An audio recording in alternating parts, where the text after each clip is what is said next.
حضرت جابر بن عبداللہ رضی اللہ تعالیٰ عنہ فرماتے ہیں، لوگوں نے حضور صلی اللہ علیہ وسلم سے بھوک کی شکایت کی۔ حضور صلی اللہ علیہ وسلم نے فرمایا، ان قریب اللہ تعالیٰ تمہیں کھلائیں گے۔ چنانچہ ہم لوگ سمندر کے کنارے پہنچے تو سمندر میں ایک زبردست موج آئی جس سے ایک بہت بڑی مچھلی باہر آ گئی۔ ہم نے اس کا ایک ٹکڑا کاٹا اور آگ جلا کر کچھ گوشت بھونا اور کچھ پکایا، باقی پکا لیا اور خوب پیٹ بھر کر کھایا۔ وہ مچھلی اتنی بڑی تھی کہ میں اس کی ایک آنکھ کے حلقے کے اندر داخل ہو گیا اور میرے علاوہ فلاں اور فلاں 5 آدمی داخل ہو گئے، اور وہ حلقہ اتنا بڑا تھا کہ ہم باہر کے کسی آدمی کو نظر نہیں آ رہے تھے کہ وہ باہر سے پھر ہم اس میں سے باہر آئے اور اس کے جسم میں بڑے بڑے کانٹے تھے۔ ہم نے ایک کانٹا لے کر کمان کی طرح کھڑا کیا اور قافلے کے سب سے لمبے آدمی کو اور سب سے لمبے اونٹ کو اور سب سے اونچی کاٹھی کو منگوایا۔ اس کاٹھی کو اس اونٹ پر رکھ کر اس آدمی کو اس پر بٹھایا۔ وہ آدمی کانٹے کے نیچے سے گزر گیا لیکن اس کا سر اس کانٹے کو نہ لگا۔ ایک لمبی حدیث میں حضرت جابر بن عبداللہ رحمۃ اللہ علیہ فرماتے ہیں، حضرت جابر رضی اللہ تعالیٰ عنہ فرماتے ہیں، حضور نبی کریم صلی اللہ علیہ وسلم نے 300 صحابہ کا ایک لشکر ساحل سمندر کی طرف بھیجا اور حضرت عبیدہ بن جراح رضی اللہ تعالیٰ عنہ کو ان کا امیر بنایا۔ لشکر ساحل سمندر کی طرف بھیجا۔ چنانچہ ہم مدینے میں سے چلے، راستے میں توشہ ختم ہو گئی۔ حضرت عبیدہ نے حکم کیا کہ لشکر کے تمام توشے جمع کیے جائیں۔ چنانچہ تمام توشے جمع کیے گئے تو کھجور کے 2 توشے دان بن گئے۔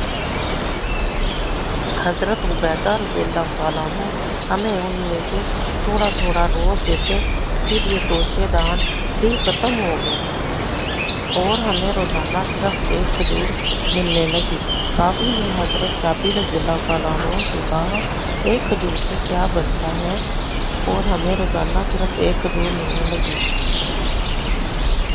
ایک کھجور سے کیا بنتا ہوگا؟ حضرت جابر نے فرمایا، اس ایک کھجور کا فائدہ ہمیں تب معلوم ہوا جب وہ بھی ملنا بند ہو گئی۔ پھر ہم جب ساحل سمندر پر پہنچے تو وہاں چھوٹے پہاڑ جتنی اونچی ایک مچھلی ملی جس کے گوشت کو سارا لشکر 18 دن تک کھاتا رہا۔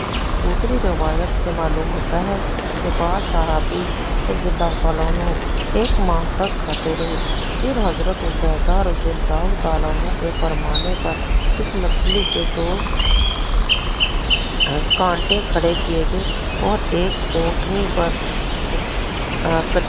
کجاوا رکھا گیا۔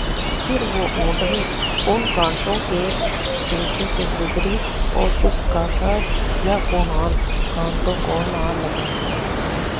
حضرت جابر رضی اللہ تعالیٰ عنہ فرماتے ہیں، حضور نبی کریم صلی اللہ علیہ وسلم نے ہمیں 3 سواروں کے لشکر میں بھیجا۔ ہمارے امیر حضرت عبیدہ بن جراح رضی اللہ تعالیٰ عنہ تھے۔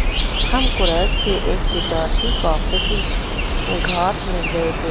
اس سفر میں ہمیں سخت بھوک لگی اور کھانے کے تمام سامان ختم ہو گئے اور ہمیں درختوں کے گرے ہوئے پتے کھانے پڑے، اور اس وجہ سے اس لشکر کا نام پتوں والا لشکر پڑ گیا۔ ایک آدمی نے لشکر کے لیے 3 اونٹ ذبح کیے، پھر 3 اونٹ ذبح کیے، پھر 3 اونٹ ذبح کیے۔ پھر حضرت عبیدہ رضی اللہ تعالیٰ عنہ نے اس آدمی کو اور اونٹ ذبح کرنے سے منع کر دیا۔ پھر سمندر کی تیز موج نے ایک بہت بڑی مچھلی کنارے پر لا ڈالی جسے عنبر کہا جاتا ہے۔ آدھے مہینے تک ہم اس کا گوشت کھاتے رہے اور اس کی چربی کو جسم پر لگاتے رہے، جس سے ہمارے جسموں کی کمزوری اور دبلا پن وغیرہ سب جاتا رہا۔ اور جسم پہلے کی طرح ٹھیک ٹھاک ہو گئے۔ اس کے بعد کانٹے کا قصہ ذکر کیا۔